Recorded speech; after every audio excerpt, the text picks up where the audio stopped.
Welcome back. उम्मीद करते हैं और ये वीडियो पर ऊपर है तो आगे हम लोग कंटिन्यू करते हैं। ठीक है, अभी जो हम लोग अध्ययन करेंगे नेक्स्ट पार्ट अध्ययन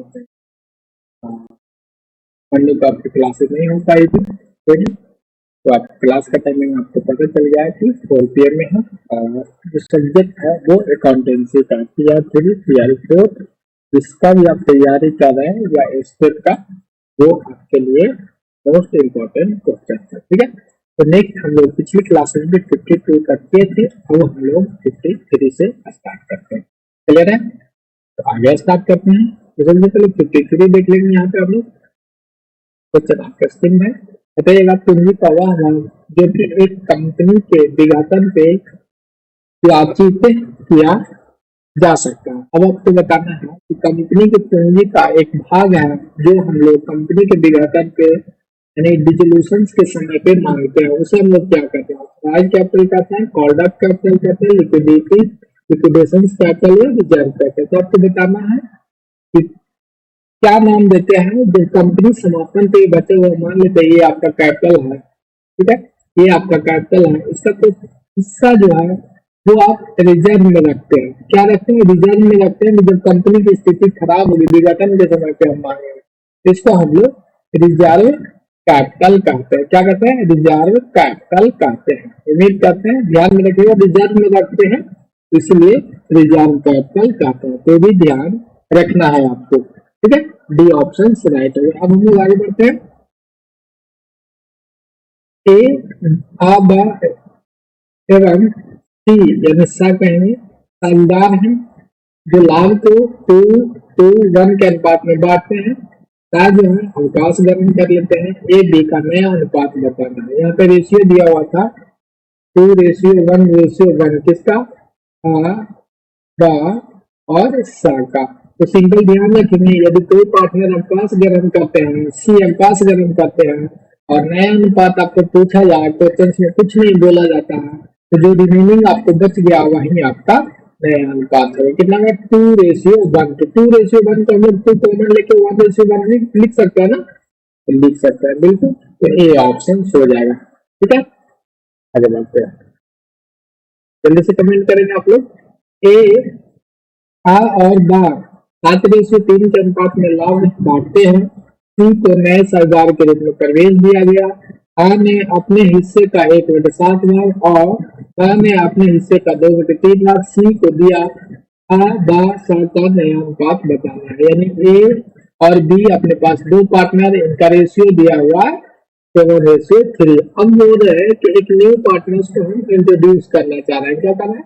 नया पार्टनर्स को लाना चाहते हैं। किसको लाना चाहते हैं? सा को लाना चाहते हैं, यानी सी को लाना चाहते हैं। ठीक है, हिंदी में सा लिखेंगे, इंग्लिश में सी लिखेंगे। ठीक है, तो अब बोला गया इसमें कि सी को नए साझेदार को प्रवेश लेता है। ठीक है, तो नए साझेदार को प्रवेश लेता है तो क्या करता है? ए ने अपने हिस्से का, ए का हिस्सा कितना है? 7/10। ए का हिस्सा ये है ना जी। बी का हिस्सा कितना है? 3/10। ये कैसे किए? 7 का 7 लिखते हैं, जोड़ के लिख देते हैं, भाग में हम लोग इसको बनाते हैं। ठीक है, इसका भी 3 का हिस्सा है तो 3 टोटल कितना में से? 7 3 10 में से 3 भाग इसका बी का था। ठीक है, तो ये वाला तो क्वेश्चन आपको पता होगा, तो दोनों का हिस्सा है, बट क्वेश्चन में करा ए ने अपने हिस्से का, ए का हिस्सा कितना है? 7/10। ए ने अपने हिस्से का 1/7 भाग। ठीक है, ए ने अपने हिस्से का कितना दिया? 1/7 भाग। अब आगे देखते हैं क्वेश्चन। बी ने अपने हिस्से का, बी का हिस्सा कितना है? 3/10। बी ने अपने हिस्से का 2/3 भाग, 2/3 भाग सी को दिया। ये ए ने दिया है सी को और ये बी ने दिया है सी को, तो दोनों में जो देगा वही ना होगा सी को जी। ए का हिस्सा ये था और बी का हिस्सा ये था, जो किसको दिया है?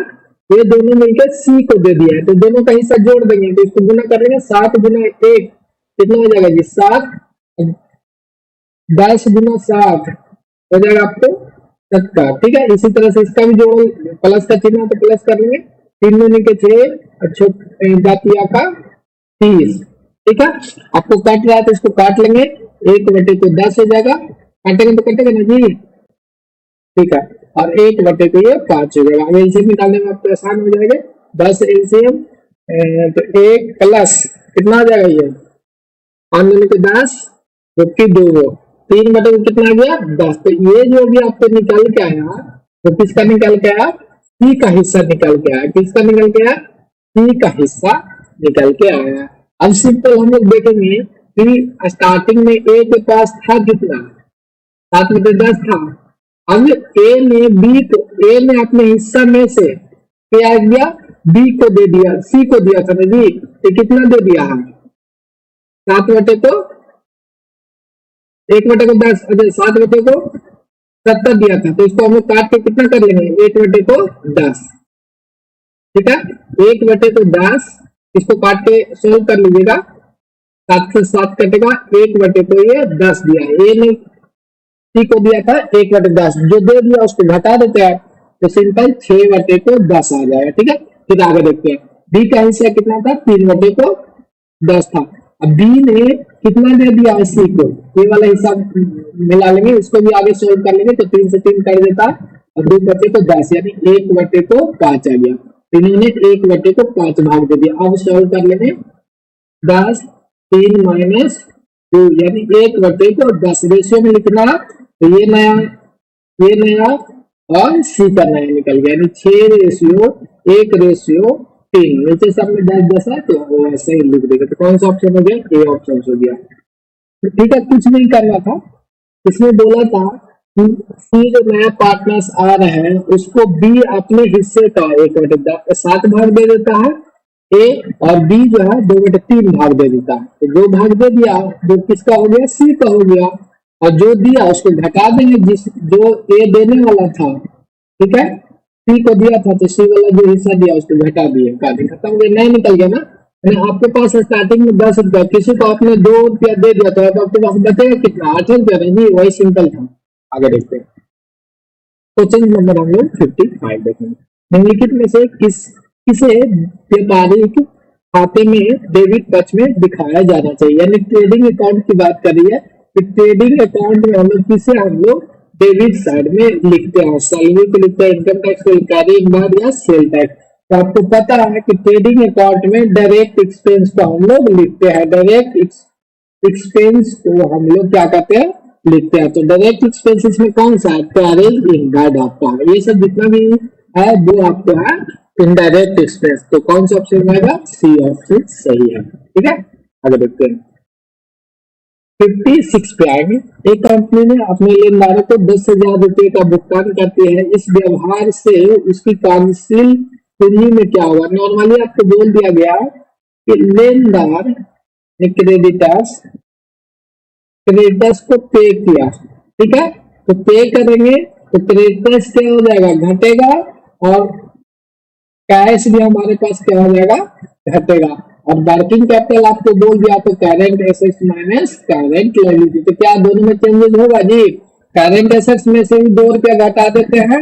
मान लेते हैं कि क्रेडिटर्स को 10,000 देना था तो 10,000 लिखेंगे 10,000 करंट एसेट्स घट गया और इधर से घट गया करंट लायबिलिटी भी घट गया। तो क्या चेंजिंग हो गया आपको कुछ भी वर्किंग कैपिटल में कोई चेंजिंग ना होगा ना तो वृद्धि होगा ना ही कमी होगा। क्लियर है आगे देखते हैं 57 पे आते हैं निम्नलिखित में से कौन सा कथन सही नहीं है आपको ये बताना है। तो नॉर्मल से क्वेश्चन से ध्यान देना है कि कौन सा सही नहीं है वो पूछा गया। तो पहला देखेंगे आय विवरण कोष प्रवाह का एक उदाहरण सही है कोष प्रवाह विवरण स्थायी पूंजी एवं संपत्तियों में परिवर्तन पे ध्यान केंद्रित करते हैं सही है। स्टॉक डी देख लेते हैं प्रारंभिक व्ययों का परिशोधन कोष न तो स्रोत है न ही उपयोग ये भी सही है। तो कौन सा आपका ऑप्शन राइट हो जाएगा सी हो जाएगा स्टॉक का परचेज स्टॉक का क्रय कोष का प्रयोग नहीं है। तो राइट आंसर आपको पूछा था इसमें सही नहीं है बताना जो कि गलत है आपको ठीक है कोष का प्रयोग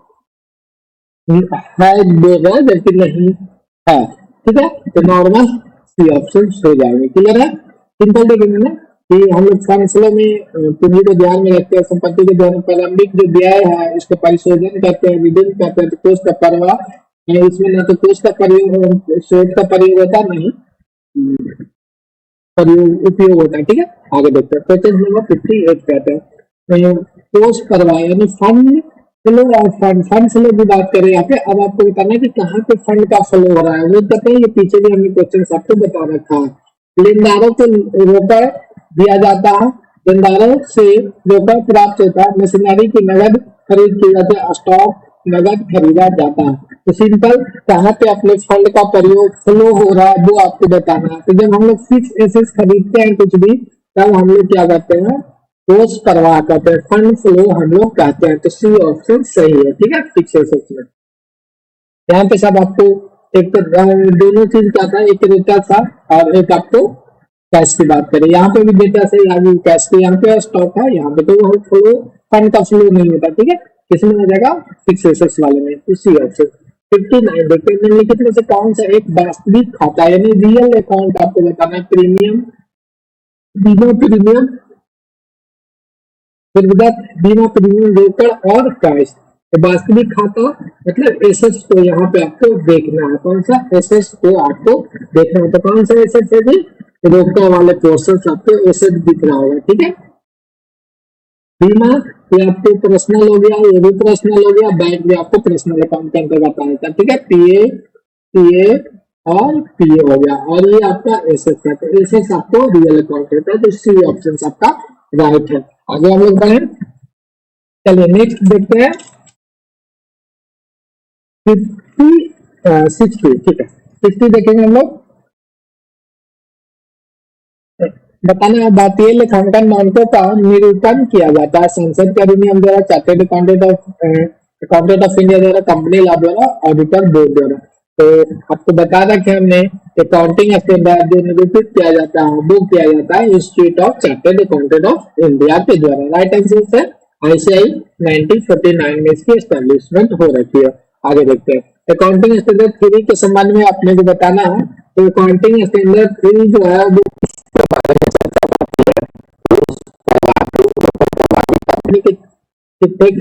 में से किसी से नहीं। तो अपने को पता है कि अकाउंटिंग स्टैंडर्ड 3 आपको क्या होता है, कैश फ्लो स्टेटमेंट। ध्यान रखिएगा, कैश फ्लो स्टेटमेंट इन्हें कहते हैं रोकड़ प्रवाह विवरण, ठीक है। आगे देखते हैं 62 पे अब आते हैं। 62 आसान सा प्रोसेस है, सूची 1 को सूची 2 से आपको सुमेलित करना है। क्या करना है, सूची 1 को सूची 2 से आपको सुमेलित करना है। जल्दी से सुमेलित करिएगा। परिशोधन, ह्रास, मूल वृद्धि, रिक्तीकरण, इसको मिलाना था भूमि, भवन, टेलीफोन और पेटेंट। जल्दी से कमेंट करके बताइए कि क्या इसमें आंसर्स होंगे। चलिए आंसर्स, ऑप्शन आपको अभी दिखाई नहीं दे रहे, जस्ट सेकेंड आपको वो भी दिखेगा, ठीक है।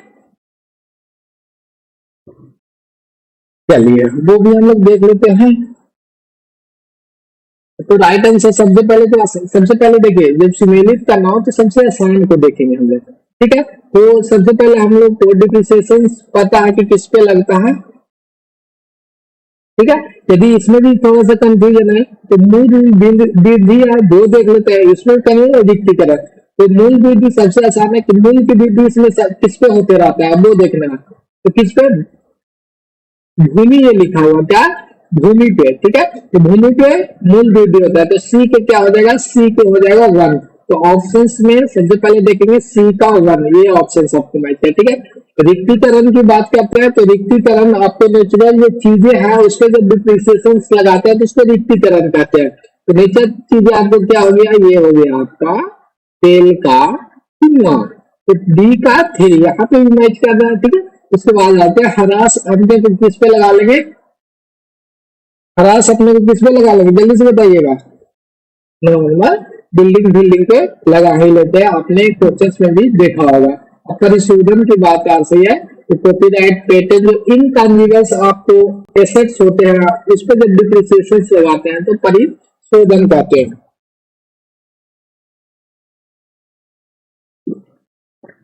ठीक है। तो 2-3 पॉइंट इसमें आपको ध्यान रखने वाली बातें हैं। जब परिशोधन, जब डिप्रिसिएशन ही लगाते हैं, क्या मूल में जब हम लोग कमी करते हैं किसी एसेट्स को तो डिप्रिसिएशन लगाते हैं, एसेट्स पे लगाते हैं तो उसको ह्रास कहते हैं। जब इंटेंजिबल एसेट्स पे हम लोग डिप्रिसिएशन लगाते हैं तो उसी डिप्रिसिएशन का नाम परिशोधन है। वहीं जो तेल का कुआं आपके लिए एसेट्स है, इस पे जब डिप्रिसिएशन लगाते हैं, जैसे कोयला हो गया, तो इन सब डिप्रिसिएशन लगाते हैं तो रिक्तीकरण कहते हैं, ठीक है। चलिए, तो सारा ऑप्शन सबको मैच कर गया, तो कौन सा ऑप्शन सही है, बी ऑप्शन है। सूची मिलान में ध्यान रखिए, जो सबसे आसान है सबसे पहले उसको खोज लेंगे। ठीक है, आगे देखते हैं। 63 पे आता है, यदि एक व्यापारी का बिक्री 18,000 रुपया का है, ठीक है, उसका सकल लाभ यानी ग्रोस प्रॉफिट का, इसका ग्रोस प्रॉफिट आपको कितना है, 60% है। ठीक है, ग्रोस प्रॉफिट 60% है, और आपको 40% अप्रत्यक्ष शुद्ध लाभ है। यहाँ पे देखिएगा, एक तो ग्रोस प्रॉफिट बताया, शुद्ध लाभ है, यानी 18,000 का शुद्ध लाभ 40% है। तो हमें क्या ये निकल के आएगा, 40% अपने को क्या निकल गया, नेट प्रॉफिट। ये क्या निकल के आएगा, ग्रोस प्रॉफिट। ठीक है, तो हम लोग कैलकुलेट कर लेते हैं, सिंपल। ठीक है, क्वेश्चन के हिसाब से हम लोग कर लेते हैं। 2 जीरो से 2 जीरो कट गया, ये कटा ना, चलिए इधर से 2 जीरो कट गया। अच्छा का, अच्छा इधर लिख लेते हैं, 1 सेकंड। 2 जीरो गुना करके क्या आएगा जी, 2 जीरो, अच्छा का 48 का 8 बाकी रहता है 6 का 10, इतना भी आपको net profit, sorry gross profit ये निकल गया ना, ग्रोस प्रॉफिट अपने को ये निकल के आया। अब नेट प्रॉफिट को कैलकुलेट करते हैं, 1 जीरो से 1 जीरो, 1 जीरो से 1 जीरो, 18 4 72 और 2 जीरो और हो गया, ये आपको निकल गया नेट प्रॉफिट। अब बताइएगा, जब हम लोग ट्रेडिंग अकाउंट बनाते हैं, ठीक है, तो यहाँ पे ग्रोस प्रॉफिट निकल के आता है ना जी। ठीक है, तो ये ग्रोस प्रॉफिट का हम लोग प्रॉफिट एंड लॉस अकाउंट में ट्रांसफर करते हैं, और इसके बीच में क्या लिखते हैं, एक्सपेंसेस लिखते हैं। वो कौन सा था आपको, इनडायरेक्ट एक्सपेंसेस। ठीक है, उसके बाद जो निकल के आता था नेट प्रॉफिट। ठीक है, क्या निकलता था, नेट प्रॉफिट।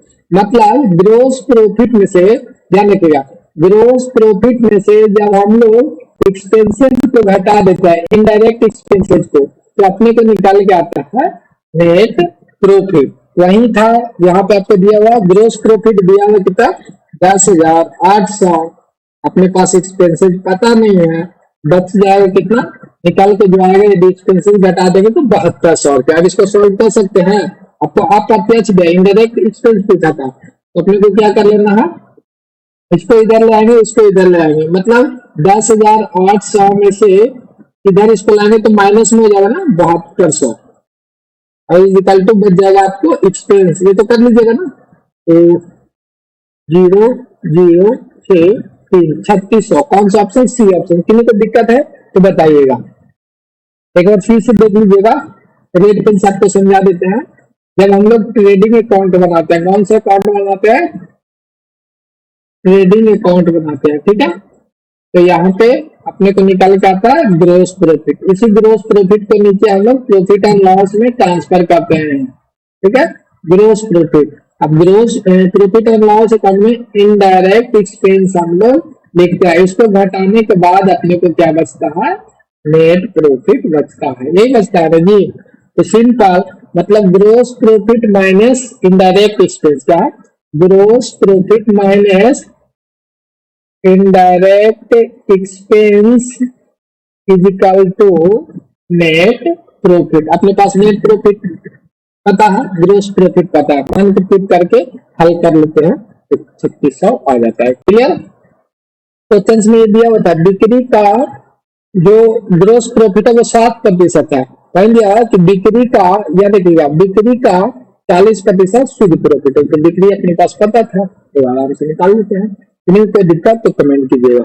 आगे देखते हैं 64 देखते हैं, रोकड़ खाता प्रभावित नहीं होता है नगद बिक्री से, प्राप्त बदले से, देनदारी से और देनदारों से प्राप्त होता है। तो सिंपल आपको बताना है कि जो कैश अकाउंट है वो किससे प्रभावित नहीं होता, तो प्राप्त बट्टा से। आपको कोई डिस्काउंट मिलता है तो उसको रोकड़ अकाउंट में लिखते हैं, नहीं लिखते हैं, कोई मतलब ही नहीं रहता रोकड़ अकाउंट से। ठीक है, तो कौन प्रभावित नहीं होता है, वो प्राप्त बट्टा। रोकड़ खाता प्रभावित नहीं होता है आपको, जो डिस्काउंट आपको प्राप्त होता है। ठीक है, कैश में इसका कोई मतलब ही नहीं है, आते हैं निम्नलिखित में से 65 देखेंगे कौन सी त्रुटि कैलकुलेटर द्वारा प्रदर्शित नहीं होता है। तो सिंपल ध्यान रखेंगे, लिखित त्रुटि, सिद्धांतिक त्रुटि, शेष निकालने की त्रुटि। तो आपको बताना है कि कौन सा ऐसा त्रुटियां हैं जिससे आपको ट्रायल बैलेंस जो है वो प्रभावित नहीं होती है, तो वो आपको सैद्धांतिक त्रुटि, कौन सा, सैद्धांतिक त्रुटियां हाँ ठीक है, आपको बता रखा हमने सैद्धांतिक त्रुटियां में होती है कि जैसे दोनों अकाउंट का जो अमाउंट है वो गलत लिखाता है, बट साइड जो है वो सही रह जाता है।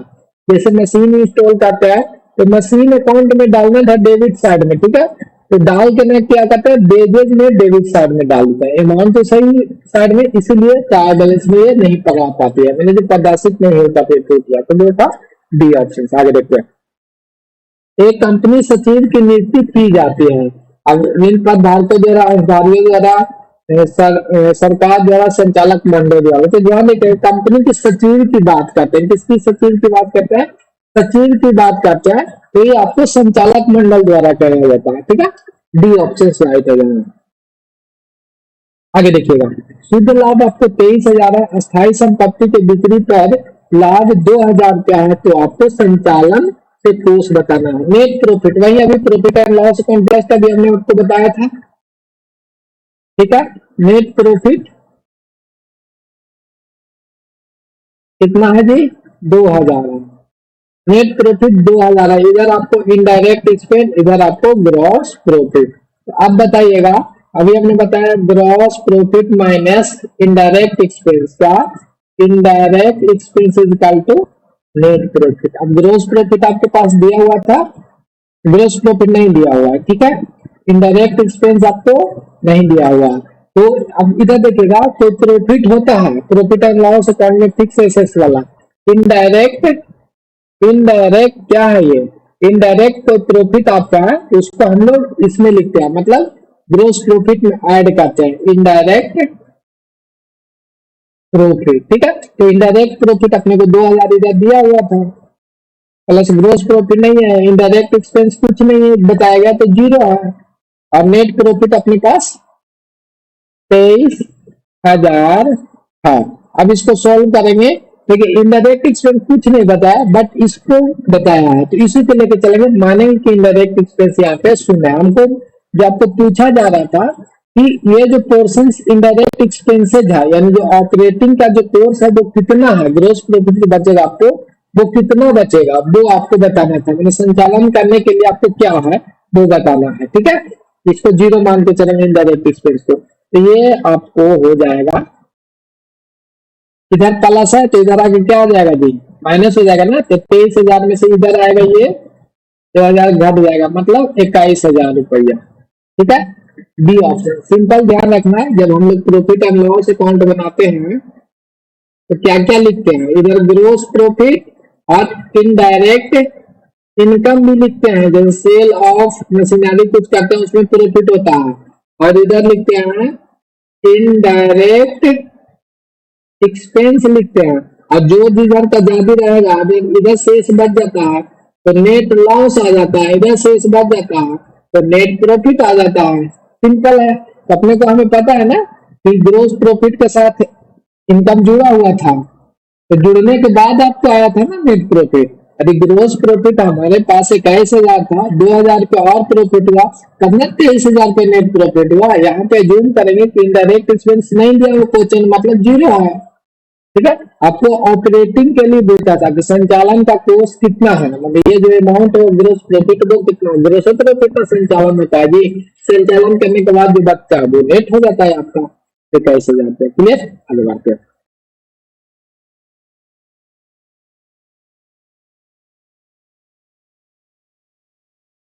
सिक्सटी नाइन देखिएगा, जब बिक्री का, ध्यान देखिएगा, जब बिक्री का, सॉरी, जब बिक्री 4,80,000 रुपये हो, सकल हानि लागत का 25%, क्रय 3,50,000 रुपया तथा अंतिम स्टॉक 7,000 रुपया, आरंभिक स्टॉक क्या होगा, तो सिंपल सेल बताएंगे कितना है, 4,80,000, आपको बताया है कि ग्रॉस लॉस दिया हुआ है 25%, तो 25% तो हम लोग लिख सकते हैं ना 1/4, कितने में हमने बता रखा, फिर आगे दिया हुआ परचेज दिया हुआ 3,50,000, ठीक है, और आगे दिया हुआ है क्लोजिंग स्टॉक आपको दिया हुआ है, ठीक है, क्लोजिंग स्टॉक आपको दिया हुआ है 60,000। तो अब आपको क्वेश्चन पूछा है कि ओपनिंग स्टॉक बताना है, तो अपने को पता है ओपनिंग स्टॉक बराबर क्या होता है, ओपनिंग स्टॉक बराबर opening stock plus purchase minus closing stock cost of goods sold, ठीक है, माइनस क्या होता है क्लोजिंग स्टॉक, ठीक है। अच्छा ये तो सब हमने डाल लिया, एक सेकेंड सिंपल फिर से फॉर्मूला लिख देते हैं। ओपनिंग स्टॉक का ही फॉर्मूला डायरेक्ट लिखते हैं, opening stock is equal to cost of good sold plus closing stock minus purchase, ठीक है, ये होता है। तो सबसे पहले हमें निकालना क्या है, ओपनिंग स्टॉक अपने को पूछा गया है। ओपनिंग स्टॉक निकालने के लिए हमें हमारे पास क्या दिया हुआ है, क्लोजिंग स्टॉक का मान दिया हुआ है। कॉस्ट ऑफ गुड सोल्ड अभी हमारे पास नहीं है, और क्लोजिंग स्टॉक हमें पता है कि कितना है 60,000, ये 60,000 लिख दिए यहाँ पे 60,000, और माइनस परचेज हमें पता है कि 3,50,000 रुपया। ओपनिंग स्टॉक भी हमें निकालना है, ठीक है, ओपनिंग स्टॉक। अब हमें देखना है कि दो चीज गायब है तो निकलेगा नहीं, कम से कम एक चीज और चाहिए, ठीक है। तो कॉस्ट ऑफ गुड्स को निकाल सकते हैं, क्योंकि हमारे पास बिक्री दिया हुआ है और सकल हानि भी दिया हुआ है। तो ग्रॉस हानि हो रखा है वो आपको किस पे है, लागत पे, ये कॉस्ट पे है, क्या है कॉस्ट पे है, मतलब 4 रुपया कॉस्ट है, 1 रुपया का हानि है, जी 4 रुपया का कॉस्ट था, 1 रुपया का हानि है। यहाँ हमें निकालना है बिक्री पे, हानि होगा 1 रुपया का, तो बिक्री कितना का होगा 3 रुपया का हो जाएगा ना। यदि कॉस्ट आपके पास 4 रुपया है, 1 रुपया हानि हो गया तो 3 रुपया सेल हो गया, सेल बराबर यही होता है ना, कॉस्ट माइनस लॉस, ठीक है, 1/3 आ गया, ठीक है। तो अपने पास 4,80,000 का कॉस्ट पे दिया हुआ था, इस पे हमने भिन्न निकाल रखा 1/3, तो कितना आएगा 1,60,000, कितना आ गया 1,60,000 रुपया का हानि हो रखा है, ठीक है। तो अब हमारे पास विक्रय दिया हुआ है कितना 4,80,000, ठीक है, विक्रय दिया हुआ है 4,80,000 और हानि भी दिया हुआ है कितना 1,60,000। तो अब आपको कॉस्ट बताना है, पता चल जाएगा ना, बिक्री दिया हुआ था 4,80,000 में से, उसमें 1,60,000 कहते हैं, दोनों को जोड़ देंगे तो हो जाएगा जाके 5 1 6,40,000, कितना गया 6,40,000। तो कॉस्ट ऑफ गुड्स निकल गया ना, कॉस्ट ऑफ गुड्स कितना 6,40,000। तो यहाँ पे हम लोग पुट कर देंगे,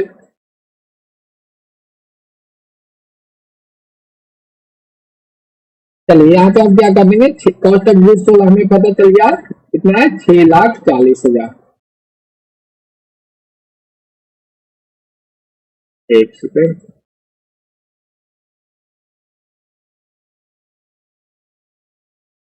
cost of goods 6,40,000 plus 60,000 minus 3,50,000, इसको जोड़ देंगे तो आ गया 7,00,000 माइनस 3,50,000, बचेगा कितना 3,50,000। डी ऑप्शन से राइट हो गए। किन्हीं को कोई दिक्कत है तो एक बार कमेंट करके पूछिएगा। नॉर्मल सा क्वेश्चन सर, दिखने में आपको इतना लंबा खाली बताने में लगे। देखिए एक बार फिर से हम आपको रफ करके बता देते हैं, जूम आउट करके। उम्मीद करते हैं सारे क्वेश्चन आपको समझ में आएगा। सिंपल हम लोग क्वेश्चन को पढ़े तो हमें पता चला कि अपने को निकालना क्या है, ओपनिंग स्टॉक, ओपनिंग स्टॉक निकालना है, ठीक है। ओपनिंग स्टॉक का हमें फॉर्मूला पता है, ओपनिंग स्टॉक का हमें फॉर्मूला पता है, cost of good sold plus closing stock minus purchase, ये अपना फॉर्मूला। ओपनिंग स्टॉक में निकालना है ओपनिंग स्टॉक, क्लोजिंग स्टॉक हमें पता नहीं है तो सेम का सेम लिख दिए, और क्लोजिंग स्टॉक यहाँ पे दिया हुआ है, चलिए क्लोजिंग स्टॉक आपको दिया हुआ है 60,000 रुपया, तो ये हमने लिख दिया। अपने पास परचेज भी पता था कि 3,50,000 का परचेज है, ये अपना क्वेश्चन में दिया हुआ था। बस फ्रेश क्वेश्चन फिर से हम आपको बता के बना रहे हैं, ठीक है। अब हमें क्या निकालना है, क्वेश्चन में हमने देखा कि ओपनिंग स्टॉक निकालने के लिए क्लोजिंग स्टॉक की हमें जरूरत है, क्या है, क्योंकि ये ओपनिंग स्टॉक लिखा हुआ है, ओपनिंग स्टॉक, ठीक है। तो अब हम कॉस्ट ऑफ गुड्स सोल्ड कैसे निकालेंगे, तो हमने क्वेश्चंस में एक नजर घुमाया तो बिक्री दिया हुआ था और सकल हानि दिया हुआ था। इसको हमने कॉस्ट निकालने के लिए आपको बता रखा है, इसमें बताया कि जो ग्रॉस लॉस है जो 1/4 है, किस पे है, कॉस्ट पे है, ये कॉस्ट पे है। मतलब नीचे वाला पार्ट क्या होगा, आपको कॉस्ट हो जाएगा, ऊपर वाला पार्ट हानि है तो हानि हो जाएगा। ये है जी। तो आपको हमने बता रखा है कि जब बिक्री पे निकालते हैं भाग लॉस का, तो उसमें क्या कहते हैं, जो हानि है जो हानि लिखेंगे ही, और कॉस्ट कितना हो जाएगा, बिक्री कितना हो जाएगा, 4 रुपया कॉस्ट है, 1 रुपया हानि है। 4 रुपया का कोई वस्तु है और 1 रुपया हानि पे बिक गया, तो मतलब 3 रुपया पे बिका ना, उसी तरह से 3 पे बिका, मतलब 1/3, यानी 4,80,000 जो है वो किसका भाग है, 1/3 है। तो बिक्री का 1/3 भाग हानि होता है, मतलब भागा दे देंगे 1,60,000 रुपया। तो अब हमें पता चल गया कि कोई वस्तु बेचते कितना में है, 4,80,000 में, तो हमें हानि हो जाता है, यानी सेल दिया हुआ है, sale plus loss equal to क्या हो जाता है, कॉस्ट। ये तो फॉर्मूला पता है ना, तो इसमें 1,60,000 रुपया लॉस अपने को पता था, इसको जोड़ दिए तो 6,40,000 आ गया। तो यहाँ पे दे देंगे मान, बस ज्यादा लंबा कौन था, 6,40,000 माइनस, अच्छा क्लोजिंग स्टॉक प्लस है ना, प्लस है 60,000 प्लस और माइनस 35,000 रुपया। बस 3 लाइन तो करना था, ये वाली अब तो याद ही है, इसको लिखने की तो एग्जाम में कोई जरूरत नहीं है, अपने पास शॉर्टकट में लिख लेंगे। फिर क्लोजिंग स्टॉक खाली निकालना था, तो क्लोजिंग स्टॉक हमने निकालने के लिए आपको आसान तरीका बता रखा कि ग्रोस प्रॉफिट आपको दिया हुआ है परसेंटेज में या भिन्न में, तो कॉस्ट पे है तो सेल पे कैसे आते हैं, वो हमने पिछले क्वेश्चन 2-3 वीडियो में बता रखा है, तो वीडियो के लिए यदि आगे भी किसी को दिक्कत है तो कमेंट करो। तो डिटेल में भी बता दिए, शॉर्टकट 10 से 20 सेकंड में भी बन जाता है क्वेश्चन, आसान है, ठीक है।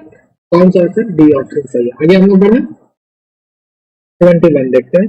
संपत्ति खाते के ब्याज को राशि से प्रतिवर्ष डेबिट किया जाता है। अब नॉर्मल सा क्वेश्चन से आप याद रखिएगा कि यूनिटी मेथड है, क्या वार्षिक जो पद्धति होती है इसमें प्रतिवर्ष डेबिट किया जाता है, ब्याज की जो राशि होती है वो प्रतिवर्ष डेबिट किया जाता है। यूनिटी मेथड यानी वार्षिक पद्धति के अंतर्गत संपत्ति खाते के ब्याज को जो राशि होती है, इंटरेस्ट में जो राशि होती है डिप्रिसिएशन की, यहाँ पे डिप्रिसिएशन लगेगा, तो खाते के ब्याज ब्याज डिप्रिसिएशन के बारे में तो यूनिटी मेथड में हम लोग क्या करते हैं, डेबिट करके रखते हैं, संचित करके रखते हैं, ठीक है। तो डी ऑप्शन वार्षिक मेथड में।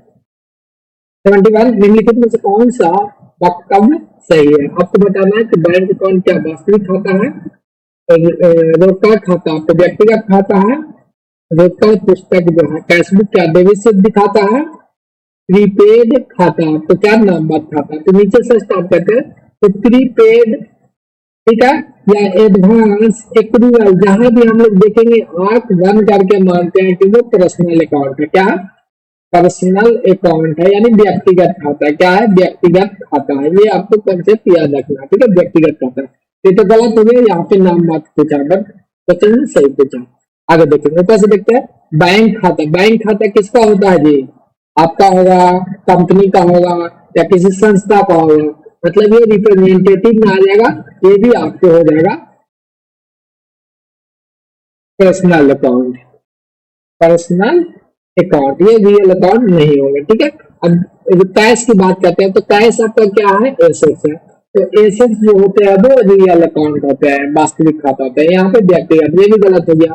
और आपको पता है कि कैश अकाउंट जो होते हैं वो हमेशा डेबिट बैलेंस शो करते हैं, तो राइट आंसर सी हो जाएगा, क्लियर। आगे बढ़ते हैं, कौन सा क्वेश्चन है, पशुधन के लगाई जाने वाली हरास की पद्धति क्या होता है, रिवैल्यूएशन होते हैं या डिमिनिशिंग बैलेंस, फिक्स इंस्टॉलमेंट और प्रतिशत कोड है। तो पशुधन के यदि कोई हम लोग हरास पद्धति लगाते हैं तो वो पद्धति होती है रिवैल्यूएशन होते हैं, तो ये ऑप्शन राइट हो जाएगा। और आज के लिए नेक्स्ट क्वेश्चन देख लेते हैं, लास्ट क्वेश्चन होगा मे भी, देखते हैं निम्नलिखित में से कौन सा एक व्यक्तिगत खाता है। मैंने सब क्वेश्चन से आपको पर्सनल अकाउंट बताना है। अभी हमने पर्सनल अकाउंट के बारे में बता रखा था कि जहां पे आपको एडवांस दिखे, जहां पे एक्रूवल दिखे, ठीक है, या आउटस्टैंडिंग दिखे, जहां पे आपको ये सब दिखे आंख बांध करके उसको रिप्रेजेंटेटिव पर्सनल अकाउंट कहते हैं, मतलब पर्सनल अकाउंट कहते हैं, ठीक है। तो बिल पेबल अकाउंट, पशुधन अकाउंट, बिल अकाउंट या उपार्जित, तो उपार्जित को एक्रूअल कहते हैं। क्या कहते हैं इंग्लिश में? उपार्जित को एक्रूअल कहते हैं। तो एक्रूअल वाली बात हमने आपको बता रखी थी। तो डी ऑप्शन आप सभी का सही कमेंट आया। आगे देखते हैं हम लोग। पूंजी को व्यवसाय का दायित्व माना जाता है। अब आपको बताना है किस कंसेप्ट के अनुसार हम लोग मानते हैं जो कैपिटल है वो व्यवसाय का दायित्व है। मिलान, रूढ़िवादिता, पृथक अस्तित्व या चालू अस्तित्व। तो सबसे राइट आंसर आपका पृथक अस्तित्व। पृथक अस्तित्व बिजनेस सेपरेट एंटिटी आपको जो बताती है वो कहती है कि व्यवसाय अलग है और व्यवसाय के मालिक अलग है, मतलब उनके कैपिटल अलग है और व्यवसाय अपना अलग होता है, ठीक है। तो चालू में ये माना जाता है कि व्यवसाय लंबे समय तक चलेगा। रूढ़िवादिता में आपको बता रखा है कि किसी भी प्रोविजन हानि की प्रोविजन करेंगे, प्रॉफिट का हम लोग एंट्री नहीं करते हैं, ठीक है। आने वाली भविष्य में कोई प्रॉफिट हो रहा है तो उसका एंट्री नहीं करते हैं, बट हमें पता है कि आने वाले समय में कोई लॉस होते हैं तो उसके लिए हम लोग प्रोविजन करते हैं। मैचिंग में आपको सेम अवधि को मिलान करते हैं। तो अभी सारे ऑप्शन देख लिए, जो राइट आंसर है वो पृथक व्यवसायिक अस्तित्व, ठीक है। Business entity, separate business entity जो है वो आपको इसका सही आंसर है 24। चलिए आज के लिए हम लोग यहीं पे लास्ट रखते हैं, तो लंबा वीडियो हो जाएगा। और किसी प्रकार की कोई भी क्वेश्चन में दिक्कत हो तो कमेंट बॉक्स में लिख दीजिएगा कि सर क्वेश्चन नंबर 82, 71 या 65 जो भी आपको दिक्कत है फिर से रिपीट करवाना चाहेंगे तो बता दीजिएगा। अगली वीडियो में हम आपका जो क्वेश्चन अच्छे से समझाएंगे। हमें उम्मीद है कि सारा क्वेश्चन आपको समझ में आया होगा। जो क्वेश्चन थोड़ा सा लंबा भी लगा है तो हमने रिपीट उसको कर दिया, बट वो लंबा नहीं है, 10 सेकंड का क्वेश्चन, सारे क्वेश्चन 10 सेकंड के पॉइंट में अभी तक देखने को मिले होंगे, ठीक है। तो आज के लिए हम लोग यही पे रखते हैं। टेक केयर से, बाय बाय।